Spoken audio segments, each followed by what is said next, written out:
शाम के 5:30 बज चुके हैं और अगले आधे घंटे तक आपके सवालों का सबसे बड़ा मंच तैयार है। अगर आपने कमोडिटी में कोई ट्रेड किया है या फिर नया ट्रेड करना चाहते हैं, जानना चाहते हैं कि आपके लिए कहां पर कमाई के मौके बनेंगे, तो आप सवाल पूछिए। नंबर आप नोट कर लें, जिस नंबर पर आपको कॉल करना है। ये नंबर आपकी स्क्रीन पर 02223001634 और साथ ही आप 02223001635 पर भी अपना सवाल पूछ सकते हैं।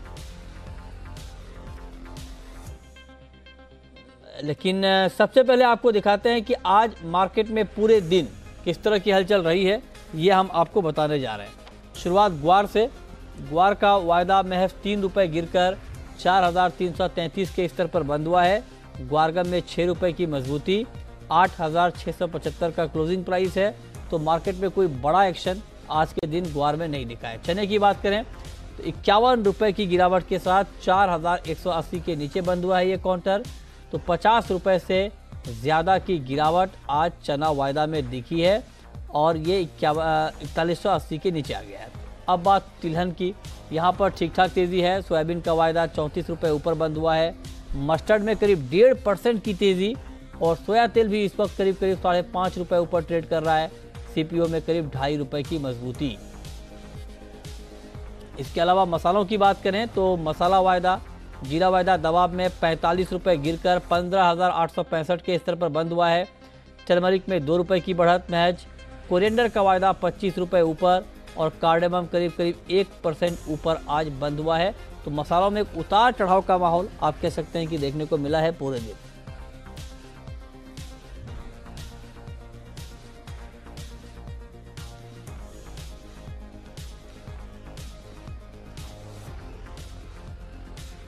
ओके, चलिए तो अब आप बुलियन मार्केट भी आपको दिखाते हैं कि बुलियन मार्केट में क्या एक्शन हुआ है। एग्री का हमने आपको दिखा दिया, लेकिन अब बात कर लेते हैं बुलियन की। और गोल्ड का जो वायदा है वो महज 5 रुपये नीचे ट्रेड कर रहा है, अब अनचेंज हो गया है। चांदी में 42 रुपये की मजबूती। तो मार्केट पहले ऊपर था, उसके बाद नीचे आया, अब दायरे में फंसता हुआ दिख रहा है। कच्चा तेल 22 रुपये ऊपर 3,841 के स्तर पर। क्रूड को लेकर खबर यही है कि वेनेजुएला पर जो प्रतिबंध लगाए हैं अमेरिका ने, उसके बाद सप्लाई घटने की आशंका है। और साथ ही सऊदी अरब ने कहा है कि फरवरी के महीने से जो उत्पादन है उसमें और कटौती हो सकती है। उसका इम्पैक्ट आज मार्केट पर दिख रहा है। नेचुरल गैस महज 1.5 रुपये की तेज़ी के कमज़ोरी के साथ 206 रुपये के नीचे है और करीब 0.25% की कमज़ोरी दिख रही है। मेटल मार्केट में तेज़ी है। कॉपर का भाव 432 के ऊपर, निकल में 1% से ज़्यादा की तेज़ी, लेकिन जिंक में बिल्कुल रेंज बाउंड ट्रेड हो रहा है।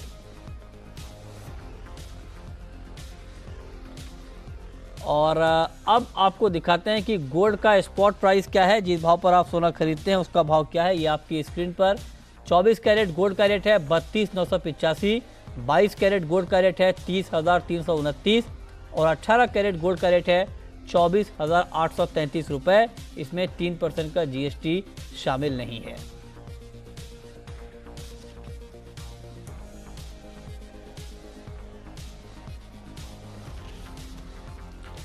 चलिए आगे बढ़ते हैं। अब चर्चा की शुरुआत करते हैं। हमारे साथ 2 एक्सपर्ट हैं। हमारे साथ राजीव कपूर जी हैं, ट्रस्ट लाइन के दिल्ली से जुड़े हैं, और साथ ही प्रियांक उपाध्याय हैं मुंबई से। आप दोनों का बहुत बहुत स्वागत है। राजीव जी, पहला सवाल तो आपसे ही होगा। गोल्ड का जो 32,900 का लेवल है, ये बाइंग के लिहाज से ठीक लेवल है या फिर एक और करेक्शन का वेट करना चाहिए? मृत्युंजय जी, मुझे लगता है कि गोल्ड अभी भी खरीदारी का बहुत अच्छा कंटेंडर है। इसमें बाइंग करके ही चलना चाहिए। थोड़ा 50-100 रुपए का हम करेक्शन जरूर इसमें देख सकते हैं, परंतु खरीद के ही काम करेंगे तो अच्छा मुनाफा होने के चांसेस ज्यादा हैं। मेरी राय में 32,900, 32,850 इन स्तरों के बीच में खरीदारी कर सकते हैं और स्टॉप लॉस रखना चाहिए 32,580 का। मैं समझता हूँ बाजार 33,200, 33,300 तक के स्तर भी छू सकता है। अच्छा, हो सकता है आज शाम के सत्र में हम देखें ट्रेंड आते हुए, या कल के सत्र में देखें। स्टॉप लॉस वाला लंबा नहीं है आपका? जी, 250 पॉइंट का मैंने स्टॉप लॉस लिया है। आई थिंक जिस तरह की मूवमेंट है बुलियंस में, और रखना चाहिए। थोड़ा सा स्टॉप लॉस लंबा रखेंगे तो ट्रेड के कटने के चांसेस कम होंगे पीछे की तरफ। और ऊपर में मैं समझ रहा हूँ कि 250-300 रुपए का टारगेट मिनिमम हम लेके भी चल रहे हैं। ठीक है, तो ये राय आपकी गोल्ड पर है, तो आप कह रहे हैं कि 32,900 पर भी आप बाई कर सकते हैं, या फिर अगर 50 रुपये नीचे आए दाम तो वहां पर आप खरीद सकते हैं और आपको 33,200 के आसपास का लेवल यहां पर दिख जाएगा। ये राजीव जी का आपके लिए व्यू है। तो गोल्ड में कुल मिलाकर आपको बाइंग की सलाह ही दी जा रही है। अब प्रियांक जी आप ये बताएं कि चांदी में भी क्या खरीद के चलना ठीक रहेगा, या आपको लगता है कि थोड़ी सी नरमी आ जाए चांदी में, थोड़ा करेक्शन आ जाए तब बाइंग करनी चाहिए? देखिए, risk reward point of view से ज़रूर एक डिप आ सकता है, तो बाइंग लेवल्स अट्रैक्टिव रहेंगे, बट जो एग्रेसिव ट्रेडर्स है करंट लेवल्स पे भी बाई किया जा सकता है। मेरे हिसाब से मैं कंफर्टेबल रहूँगा कि अगर डिप आती है मे बी अराउंड 40,100 40,000 की रेंजेस आती है तो वो अच्छे लेवल्स रहेंगे जहाँ पे बाई इनिशिएट किया जा सकता है। I am looking targets of around 40,700 to 40,900 on the higher side. ठीक है, चलिए अब शुरू करते हैं सवाल जवाब का सिलसिला। और पहला सवाल है राजेश का, दिल्ली से हमारे साथ जुड़ रहे हैं। पूछिए Rajesh ji. Good evening Mrityunjay. Good evening, पूछिए। मेरा सवाल नेचुरल गैस पे है। हाँ, मैंने 206 रुपए में 1 लॉट नेचुरल गैस बाई किया है। अच्छा, लेकिन मैं उसे पोजीशन को होल्ड नहीं करना चाहता, सिर्फ आज इवनिंग के लिए बताइए, मैं एग्जिट कर लूं या मुझे कुछ प्रॉफिट की संभावना है? ये अच्छा सवाल है आपका। 206 रुपये पर आपने बाई किया है, आप होल्ड नहीं करना चाहते हैं, सिर्फ आज के लिए जानना चाहते हैं कि क्या करना है। अब आप बताएं राजीव जी कि 206 पर इनकी बाइंग है, उसी के आसपास है मार्केट अभी, क्या इनको अगले 5-6 घंटे तक के लिए वेट करना चाहिए और कुछ तेज़ी यहाँ पर आ सकती है, या आपको ये लग रहा है कि तेज़ी की उम्मीद नहीं है, गिरावट की आशंका है, ये निकल जाए? मृत्युंजय जी, प्योरली इंटरडे बेसिस पे पर तो ट्रेंड थोड़ा सा मुझे नेगेटिव दिख रहा है। मुझे लगता है बाजार नीचे में 202 203 का स्तर दिखाएगा, तो मैं एडवाइस करूंगा, अभी 205-50 चल रहा है, या तो ये इसी प्राइस पे निकल जाए, अच्छा, और अदरवाइज ये एक स्टॉप लॉस रख ले 204 रुपए का, और फिर मैं 202 रुपए देखता हूँ इंटरडे के लिए। नहीं, तो आप करें कि 204 का स्टॉप लॉस अगर ये रखेंगे तो फिर क्या टारगेट रहेगा इनके लिए? अपसाइड तो लग ही नहीं रहा है मुझे, इनफैक्ट डाउन ट्रेंड दिखता है। हाँ। इनके प्राइस पर भी आता है, या तो वहीं निकल जाए 206 पर निकल जाए, और अदरवाइज 204 का स्टॉप लॉस रखें। तो नहीं, 4 का स्टॉप लॉस तो तब रखेंगे ना जब कुछ तेजी की उम्मीद होगी, नहीं तो क्यों वेट करना, फिर तो निकल जाना ठीक रहेगा इनके लिए। जी मृत्युंजय जी, मैं यही एडवाइस कर रहा हूँ कि 206 पे इन्होंने खरीदा हुआ है, 205-50 का प्राइस चल रहा है, अगर 50 पैसा और ऊपर आता है इनकी कॉस्ट पर आएगा, वहाँ एग्जिट कर दे। और अगर 206 का रेट नहीं दिखता है और नीचे ही फिसलता है तो 204 के नीचे जरूर निकलिए। तो ये आपके लिए राय है। कुल मिलाकर आपको यहाँ पर मुनाफा नहीं मिलने वाला है, ये राय आपके लिए साफ है, क्योंकि अभी इसमें तेजी की उम्मीद नहीं है, ये बात राजीव जी कह रहे हैं। तो आप अगर निकल जाएंगे तो ये आपके लिए ठीक रहेगा। अगला सवाल है आशुतोष का।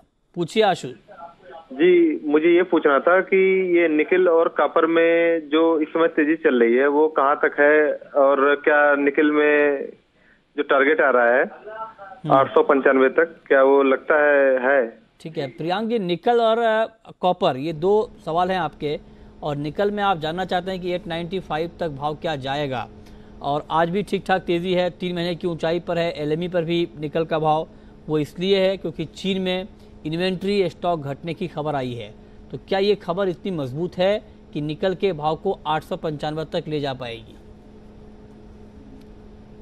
देखिए, डेफिनेटली निकल का ट्रेंड हमने देखा है कि एक स्ट्रॉन्ग अप ट्रेंड में चल रहा है। प्राइसेस अभी 870 के आसपास ट्रेड्स हो रहे हैं। मोमेंटम भी पॉजिटिव बना हुआ है। 890 से लेके 900 ये एक लाइकली जोन रहेगा जहां तक एक बार मार्केट ये मोमेंटम में जा सकता है। बट यहाँ पे बाइंग करना थोड़ा रिस्की रहेगा क्योंकि काफ़ी रैली हम देख चुके हैं काउंटर में, तो महज 15-20 रुपये की तेज़ी के लिए स्टॉप लॉस काफ़ी डीप रहेंगे। तो यहाँ करंट लेवल्स पे मैं एडवाइस नहीं करूँगा कि फ्रेश लॉन्ग किया जाए। अगर किसी की बाइंग पोजीशंस पड़ी है तो ट्रेलिंग स्टॉप लॉस का मेथड यूज करना चाहिए। 860 या 855 के नीचे का एक स्टॉप लॉस मेंटेन करके 895 के आसपास के टारगेट वो एक्सपेक्ट कर सकते हैं। उनका दूसरा सवाल कॉपर पे था। कॉपर पे मेरी सलाह रहेगी कि बाई किया जा सकता है, अभी 432 के आसपास है। मे बी करंट लेवल्स या अगर यहाँ से 1-2 रुपये की डिप भी आती है तो बाई किया जा सकता है। 440 के शॉर्ट टर्म टारगेट्स में देख रहा हूँ काउंटर पे, और 421 हाफ के नीचे का क्लोजिंग बेसिस स्टॉप लॉस रहेगा। ठीक है। दिनेश हैं हमारे साथ बीकानेर से। पूछिए दिनेश। सर जी गुड इवनिंग। गुड इवनिंग, पूछिए। सर जी मेरा सवाल है, सबसे पहले तो मैं राजीव जी से सवाल है सर मेरा कि मैं गुआर सीट पे जाना चाहता हूँ कि सर पिछले हफ्ते आप ये बोल रहे थे कि आपके एक्सपर्ट की 4500 तक ये गुआर जाएगा, तो वो तो गुआर वहीं का वहीं है। तो सर जी मैं आपसे ये पूछना चाहता हूँ कि क्या 4500 या 5000 का महीने 2 महीने के अंदर गुआर में भाव जाएगा ऊपर, और चने के बारे में 2 महीने का क्या व्यू है, और 3-4 दिनों के अंदर गुआर इस हफ्ते क्या रहेगा? पहले तो ग्वार पर आप बताएं राजीव जी की 3-4 दिन का क्या व्यू है और 1 महीने का क्या व्यू है, और फिर चने का लॉन्ग टर्म आउटलुक क्या है? जी मृत्युंजय जी, ग्वार में मुझे लगता है बाजार रेंज बाउंड रहने वाला है। 4240 नीचे में मैं देखता हूँ अच्छा सपोर्ट है, और ऊपर में 4440 एक अच्छा रेसिस्टेंस है। तो मैं अब अगले 4-5 दिन के लिए इसी दायरे में इसको ट्रेड होते हुए देख रहा हूँ। तो खरीदारी करना होगा तो 4250 के आसपास करें, बिकवाली करना है तो 4400 के आसपास करें। जहाँ तक चने के सवाल की बात है, चना देखिए कमजोरी ही दिखा रहा है और अपना नीचे के स्तर की तरफ अग्रसर हो रहा है। मुझे लगता है बाजार एक बार फिर से 4100 के स्तर को टच करेगा, तो डाउन ट्रेंड ही दिखता है फिलहाल। और अप ट्रेंड के लिए बाजार को मतलब वापिस अपने बढ़ते क्रम में आने के लिए इसको 4400 के ऊपर सस्टेन करना पड़ेगा, और अभी के फंडामेंटल्स आउटलुक के हिसाब से वो होता हुआ मुश्किल लग रहा है। तो मैं चने में अभी जो मेरा आउटलुक है नीचे की तरफ ही है। पहला टारगेट में इसमें 4090 देख रहा हूँ, और फिर 3940 देख रहा हूँ। ठीक है, अगला सवाल है हनुमान का, और ये हमारे साथ जुड़े हैं राजस्थान से। पूछिए। हाँ जी, ग्वार के बारे में पूछना चाहता हूँ, 5500 तक कब आ जाएगा? क्या सवाल है आपका? ग्वार का पूछना चाहता हूँ, 5500 तक कब आ जाएगा? 5500 तक अभी तो 4500 की बात कर रहे थे हम लोग। 5500 की कोई गुंजाइश है राजीव जी, बहुत ही लंबे समय में भी? मृत्युंजय जी अभी तो बहुत मुश्किल लग रहा है, फंडामेंटल्स देखकर भी और जिस तरह से मानसून भी रहा है, मुझे मुश्किल लगता है इतना ऊपर भाव जाता है। और क्रूड ऑयल में भी अब इसका सेंटिमेंटल सपोर्ट जो क्रूड ऑयल से मिल रहा था बढ़ता हुआ, वो भी नहीं मिल रहा है इसको। तो अभी फिलहाल मुझे मुश्किल लग रहा है। 4400 4450 तक जाकर ये फिजल आउट हो रही है पूरी रैली। तो जब तक 4400-4500 के ऊपर सस्टेन नहीं करता है तब तक कहना बहुत मुश्किल है कि 5500 जाएगा नहीं जाएगा। ठीक बात है। तो ये रहा आपके लिए ग्वार पर है, लेकिन आगे बढ़ते हैं, कुछ और काउंटर को देखते हैं। आज तेल और तिलहन के वायदा कारोबार में ठीक ठाक तेजी आई है, सोयाबीन के दाम बढ़े हैं, मस्टर्ड के दाम बढ़े हैं, इस पर क्या व्यू है आपका राजीव जी? मृत्युंजय जी, सोयाबीन ने पूरा ये रैली को लीड किया है। जब ब्राजील वगैरह की जो फसल वगैरह में हमें थोड़ा घटत आते हुए देखने को मिला, तो उसके कारण ये रैली बनी। और इंडिया में ऑलरेडी सोयाबीन का फसल ठीक ठाक है, बट ऐसा लगता है कि जो मेन इंपोर्ट होना है और वो महंगा होगा ऑयल वगैरह का, तो उसके कारण बहुत सपोर्ट मिला सोयाबीन के प्राइसेस को, और उसका पूरा सपोर्ट मस्टर्ड को भी मिला साथ साथ। तो मुझे लगता है सोयाबीन अभी और कंटिन्यू करेगा रैली को, 4000-4050 तक भी जा सकता है। ठीक है, तो सोयाबीन में खरीदारी की ही सलाह रहेगी। ओके, हमारा मानना है कि 3830-3840 पर खरीद के चले, स्टॉप लॉस 3750 के नीचे का मेंटेन करें। ठीक है, ठीक है। पहला लक्ष्य रखे 3900 का, और फिर 3900। तो आपकी राय है कि सोयाबीन में बाय करके चलें और यहाँ पर आपको फायदा होगा, ये बात राजीव जी कह रहे हैं। सवाल जवाब जारी है, और अगला सवाल है सुमित का, बरेली से हमारे साथ जुड़ रहे हैं। पूछिए Sumit. Sir good evening sir. Good evening, पूछिए। सर मेरा सवाल गोल्ड पे था। सर मैंने 32,180 पर 30 ग्राम लगभग गोल्ड बाय किया है, और इस समय सर मेरे को निकल जाना चाहिए या फिर लॉन्ग टर्म के लिए बना रहना चाहिए? 32,180 पर आपने गोल्ड खरीदा है, ठीक है। प्रियांक जी, क्या निकल जाना चाहिए या अभी रुकना चाहिए? हालांकि इनको अच्छा खासा मुनाफा हो रहा है, लेकिन क्या और तेजी के लिए वेट करें या प्रॉफिट बुक कर लें? यहाँ पे अगर मल्टीपल लॉट्स लिए हैं उन्होंने, तो डेफिनेटली पार्शियल प्रॉफिट्स बुक करना चाहिए। ऑलमोस्ट 700-800 रुपीज़ वो इन द मनी है, एंड 32,900 के आसपास थोड़ा प्रॉफिट बुक किया जा सकता है, और एक ट्रेलिंग स्टॉप लॉस मेंटेन करना चाहिए 32,600 का, एंड हायर साइड टारगेट्स वो रख सकते हैं for another remaining lots at around 33,100, 33,200। Okay, अगला सवाल दिनेश का है, और दिनेश हमारे साथ जुड़ रहे हैं। पूछिए दिनेश। हम सर सिल्वर में 3 महीने का ये लॉन्ग टर्म आउटलुक जानना चाहते हैं। 3 महीने के लिए आप ट्रेड करना चाहते हैं, लॉन्ग टर्म आउटलुक आप जानना चाहते हैं। प्रियांक जी, आप बताइए कि 40,335 के स्तर पर है चांदी का भाव। 3 महीने में चांदी का भाव क्या हो जाएगा?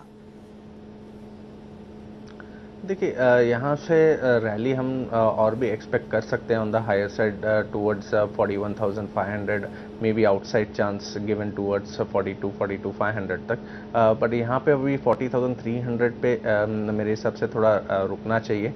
करेक्शन आ सकता है तो 40,000 और 39,000 ये रेंज ब्रॉडर रेंज रहेगी जहाँ पे वो अक्यूमुलेट कर सकते हैं for the longer term perspective. Okay, ये रहा आपके लिए चांदी पर। लेकिन अब वक्त है रैपिड फायर राउंड का।